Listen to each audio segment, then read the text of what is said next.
அனைவருக்கும் வணக்கம். நாம் பகவான் ஸ்ரீராமருக்கு அவருடைய ஞானகுருவாகிய வசிஷ்ட மகாமுனிவர் அருளிச் செய்த யோக வாசிஷ்டம் என்கிற ஞான நூல் தொகுப்பை வாசித்துக் கொண்டிருக்கிறோம். கடந்த பதிவிலே எத்தனைதான் குருமார்களுடைய உபதேசத்தை ஒருவன் பெற்றிருந்தாலும் அவரவருடைய சொந்த முயற்சியும் கடும் தவமும் இல்லாமல் முத்தி மோட்சம் சாத்தியப்படாது என்கிற கருத்துக்களை பார்த்தோம். இன்று இந்த பதிவிலேயும் மிக நுணுக்கமான பல கருத்துக்களை வசிஷ்டர் ராமருக்கு சொல்லியதைப் போல நாம் கேட்க இருக்கிறோம். இவ்விஷயத்தில் இதர உபாயங்களாகிய பூஜை முதலியனவும் பயன்பட மாட்டா. ஆராய்ச்சி செய்ய தகுதியற்றவர்களுக்கே பூஜை விதிக்கப்பட்டது. விவேகிகளுக்கு இது தகுந்த மார்க்கம் அல்ல. பூஜை பக்தியுடன் செய்யப்பட்டால் அதனால் மனம் சுத்தியாகலாம். ஆனால் ஆத்மலாபம் அடைவது என்பதை கனவிலும் எண்ண வேண்டாம். இப்போது ஆலய வழிபாடுகள், உருவ வழிபாடு, பூஜை புனஸ்காரங்களை பற்றியதான ஐயத்திற்கான விளக்கமும் கிடைக்கிறது. பூஜை முதலிகள் செய்வது, ஆலய வழிபாடுகள் செய்வது இவற்றின் மூலமாக மனம் ஓரளவு சுத்தியடையுமே தவிர அது ஆன்மாவின் வெற்றிக்கு எந்த வகையிலும் பயன்படாது என்கிற கருத்து வெளிப்படுகிறது. நம்மில் பலர் வெறும் பக்தி மாத்திரம் போதுமானது, எல்லாவற்றையும் அடைந்து விடலாம் என்கிற எண்ணம் கொண்டிருப்பதை பார்க்க முடிகிறது. இதற்கு உதாரணமாக 63 நாயன்மார்கள் பக்தியிலேயே ஞானத்தை பெறவில்லையா என்று கேட்பதும் கூட உண்டு. நாயன்மார்கள் 63 மாணிக்க வாசகர் ஞானத்தாழிசை என்கிற வாசி நூலை அருளியிருக்கிறார். எண்ணற்ற சித்தர்கள் பெருநிலை பெற்றிருக்கிறார்கள். திருமூலரை நாயன்மார்களிலே சேர்த்திருப்பதும் உண்டு. எல்லா ஞானிகளும் எல்லா நாயன்மார்களும் பக்தியிலே இருந்த அனைவருமே ஒரு காலகட்டத்திலே அதிலிருந்து அடுத்த நிலையை நோக்கி நகர்ந்து வாசி முதலாகிய பயிற்சிகளை செய்திருந்தார்கள் என்பதை நாம் உணர முடிகிறது. துர்லபமாக வாசி குறித்து அவர்கள் சொல்லியிருந்த நூட்கள் நமக்கு கிடைக்காமல் போயிருக்கக்கூடும். எனவே ஆலய வழிபாடு, பூஜை புனஸ்காரங்கள் ஆகியவையெல்லாம் ஓரளவுக்கு மன ஆறுதலை கொடுக்குமே அல்லாது அது முத்திக்கு வழிகாட்டாது என்கிற கருத்தை இங்கே நினைவு கூற வேண்டியது அவசியமாகிறது. நாம் இப்போது ஆலய வழிபாடுகள் செய்பவர்களை தொடர்ந்து பார்க்கிறோம். எத்தனையோ விதமான வழிபாடுகளை, சடங்கு சம்பிரதாயங்களை செய்கிறார்கள். ஆனால் மனம் தெளிவாகி இருக்கிறார்களா என்பது சந்தேகமே. சபரிமலை, திருப்பதி, பழனி என்று பல புண்ணிய சேத்திரங்களுக்கு விரதம் அனுசரித்து செல்கிறார்கள். சென்று வந்த பிறகு விரதத்திலே கடைப்பிடித்ததை போன்ற கொல்லாமை, சீவகாருண்ய ஒழுக்கம் என்பதை வாழ்நாள் முழுவதும் கடைப்பிடிப்பது நலம் என்று அவர்கள் கருதுவதில்லை. வந்தவுடனே, அதாவது விரதத்தை முடித்தவுடனேயே மாமிசத்தையும் மதுவையும் தேடி ஓட ஆரம்பித்து விடுகிறார்கள். இவர்கள் கொண்ட இந்த பக்தி எந்த வகையிலும் அவர்களுக்கு மனசுத்திக்கு கூட பயன்படவில்லை என்பதை இங்கே வருத்தத்தோடு நினைவு கூற வேண்டியது அவசியமாகிறது. எந்த மார்க்கத்தை அனுசரித்தாலும் கடைசியில் இந்திரியங்களையும் மனதையும் அடக்கி ஆத்மாவை காணும் பிரயத்தனத்தில் பௌருஷத்தை உபயோகித்தால்தான் ஆத்ம தரிசனம் சித்திக்கும். வீணாக பூஜையிலே காலங்கழிப்பதை விட நேராக மனதை வசம் செய்வதிலே தீவிர முயற்சியை செய்வதே உசிதம். மூடர்களுக்கு விதித்த மார்க்கமாகிய பூஜையை விவேகிகள் ஏன் மேற்கொள்ள வேண்டும்? ஆகவே சித்தத்தை ஒடுக்கி மாயையாகிற பிரபஞ்சத்தில் அகப்பட்டு கொள்ளா வண்ணம் பிரயத்தனம் செய்து வருவதே நமக்கு உரிய மார்க்கம். இந்த பிரபஞ்சமாகிற மாயை எவ்வளவு விஸ்தாரமானது என்பதை விளக்க ஒரு சிறு கதை சொல்கிறேன் கேள். கோசலம் என்ற தேசத்தில் முன்னொரு காலத்தில் காதி என்ற ஒரு பிராமணன் இருந்தான். அவன் சாஸ்திரங்களை நன்றாக ஆராய்ந்தவனாயும் அதில் வாழ்நாளை சிறப்பாய் செலுத்துபவனாகவும் இருந்தான். திடீரென ஒரு நாள் அவன் நகர வாழ்க்கையை வெறுத்து காட்டில் போய் தவம் செய்ய தீர்மானித்து உடனே புறப்பட்டு விந்தியாரண்யத்தில் காடும் நதியும் சேர்ந்த ஸ்தலம் ஒன்றை அடைந்து அங்கே சில காலம் கழித்தான். பிறகு ஒரு நாள் பெருந்தவம் ஒன்றை தொடங்க கருதி ஆற்றில் இறங்கி ஜலத்தில் நின்றவாறு தவம் செய்தான். 8 மாதம் கழிந்த பிறகு தேகமும் சற்று மாறுதடைவதாக இருக்கும் சமயம் விஷ்ணுவின் தரிசனம் கிடைத்தது. தவத்தால் தான் மிக சந்தோஷமடைந்ததாகவும் அவனுக்கு வேண்டிய வரத்தை கேட்டுக்கொள்ளலாம் என்றும் விஷ்ணு சொன்னார். இச்சைகளை எல்லாம் துறந்த காதி தன் பிரபஞ்சமாகிய மாயையை முற்றிலும் அறிய இஷ்டப்படுவதாகச் சொன்னான். அவ்விதமே அறிந்து பிறகு ஞானத்தையும் அடையக் கடவது என்று அனுக்கிரகித்து விஷ்ணு மறைந்தார். இங்கே இந்த கதையோடு விஷ்ணு என்று சொல்லப்பட்டது மனம் என்பதை நினைவுபடுத்திக் கொள்ள வேண்டும். தவத்தை செய்து வந்திருந்த காதி என்கிற அந்த பிராமணன் தனக்குள்ளேயே யோக விசாரணை செய்து கொண்டிருந்தான். சத் விசாரணை என்று இதை சொல்வார்கள். தன்னைத்தானே அலசி ஆராய்ந்து பார்த்து தனக்குள்ளேயே விடையை கண்டுபிடித்தான் என்று சொல்லுவது பொருத்தமாக இருக்கும்.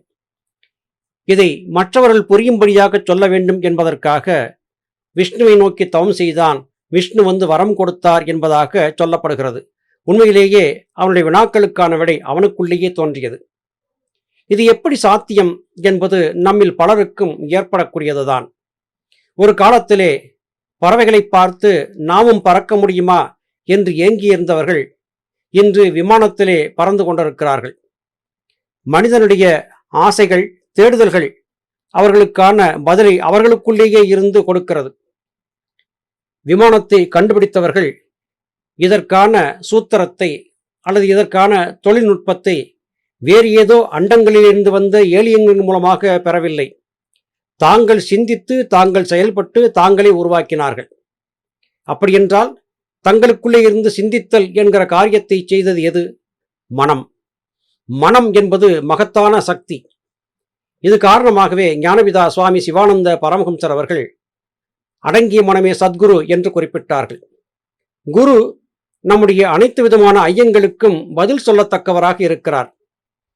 அடங்கிய மனம் சத்குருவாகும் போது அந்த மனம் அறிவோடு இணைந்து அண்டவெளியிலே, ஆகாயத்திலே, பிரபஞ்சத்திலே கிடக்கக்கூடிய அனைத்து விதமான தரவுகளையும் ஈர்த்து முழுமையான ஆற்றலை மனத்திற்கு வழங்குகிறது.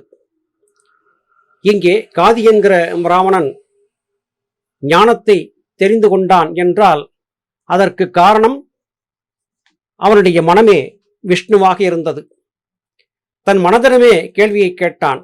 தொடர்ந்து அவன் தேடிக்கொண்டிருந்ததற்கான பதில் அவனுக்குள்ளேயே அவனுக்கு கிடைத்தது என்று புரிந்து கொள்வதுதான் சரியாக இருக்கும். சில நாட்கள் கழிந்ததும் விஷ்ணுவின் ஆசீர்வாதம் நடைபெறவில்லை என்ற சிந்தனையுடன் நீராடும் பொருட்டு ஆற்றில் இறங்கி ஜலத்தில் மூழ்குகையில் அவனுக்கு ஒரு விசித்திரமான காட்சி மனக்கண்ணில் புலப்பட்டது. அதாவது தான் சவமாய் கிடப்பதாகவும் தன் பந்துக்களும் சிநேகிதர்களும் அழுது புரண்டு துக்கத்தில் மூழ்கி கிடப்பதாகவும் இருந்தது. பிறகு தான் ஒரு சக்கிலிப்பின் வயிற்றிலே ஆண் சிசுவாய் பிறந்து காலக்கிரமத்திலே யவ்வனமடைந்து ஒரு வேடனாக இருந்து அக்காட்டு பிரதேசத்தில் மகாதீரன் என்று வழங்கி வந்தான். பிறகு தன் இனத்திலே ஒரு பெண்ணை மணந்து பல குழந்தைகளையும் அடைந்து வயதும் அதிகரித்து உடல் ஒடுங்கலாயிற்று. இனி காட்டுவாசம் சரியல்ல என்று அடுத்த கிராமத்தில் ஒரு குடிசையில் வசித்து வந்தான். நல்ல முதிர்ந்த வயதடைந்த காலத்தில் மனைவி, குழந்தைகள், சுற்றத்தார் எல்லோரையும் வெகு சீக்கிரத்தில் ஒவ்வொருவராக இழந்தான். விதியின் கொடுமையைக் கண்டு வருந்தி அவ்விடத்தை விட்டு அகலுவதே மேல் என்ற எண்ணத்துடன் கால் சென்ற மட்டும் போனான். வெகுநாள் பிரயாணத்திற்கு பிறகு கிராடமண்டலம் என்னும் ஒரு அழகிய பட்டணத்தை அடைந்தான். அந்நகரத்தில் உள்ளே போகையில் ஓர் அரண்மனை வாசலை கண்டு அநேக ஜனங்கள் கூடியிருப்பதையும் பார்த்தான்.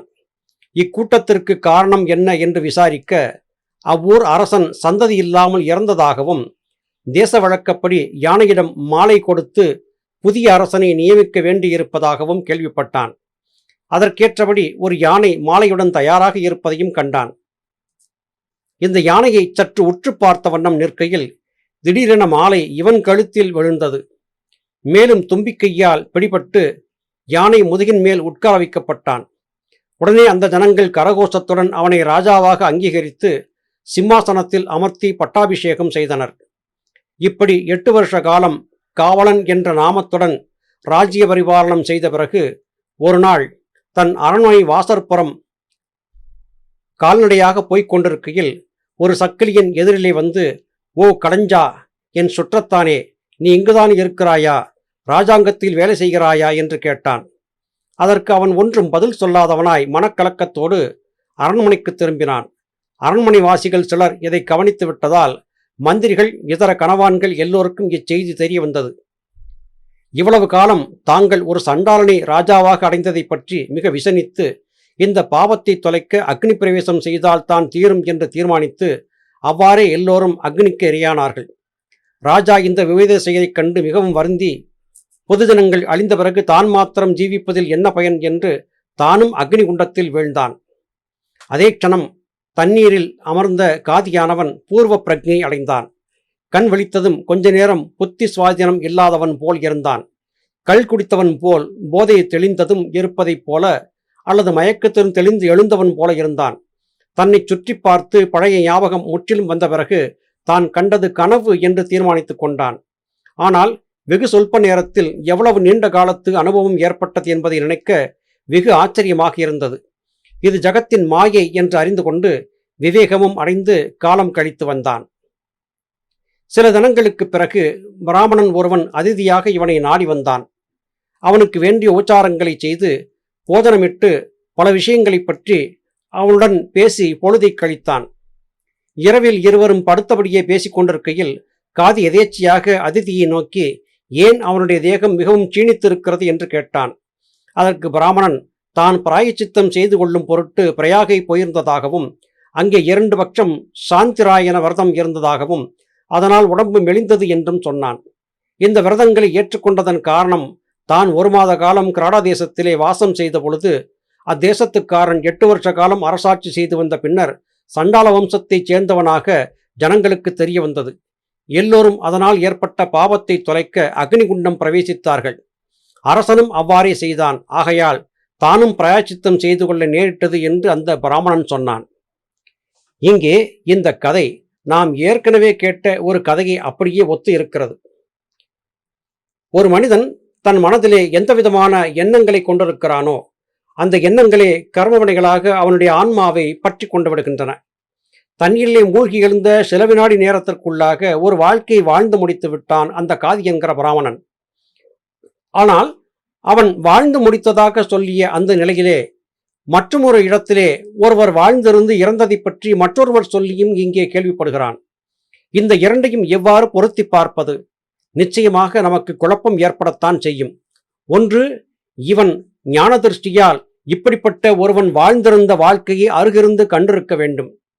அல்லது இவனே தன்னுடைய ஆத்மாவின் பலத்தால் மற்றொரு உடல் கொண்டு வாழ்ந்திருந்ததை பற்றி புரிந்திருக்க வேண்டும். அப்படியென்றால் நாம் எப்போதும் ஒரே பிறவியிலே வாழ்ந்திருக்கிறோம் என்று நினைப்பது தவறா? ஒரே வேளையிலே நாம் 2-3 இடங்களிலே பிறந்து வாழ்ந்து கொண்டிருக்கிறோமா? இப்படி கூட அதிசயங்கள் நடக்குமா? இந்த வினாக்கள் எல்லாம் நமக்குள்ளே தொக்கி நிற்கத்தானே செய்கின்றன. பார்க்கலாம், கால ஓட்டத்தில் இதற்கான பதில் கிடைக்கவும் கூடும். காதியின் மனக்கலக்கம் என்ன ஆயிற்று என்பதை பற்றி அடுத்து வரக்கூடிய பதிவுகளிலே நாம் தொடர்ந்து பார்க்கலாம். அதுவரையிலும் நன்றி, வணக்கம்.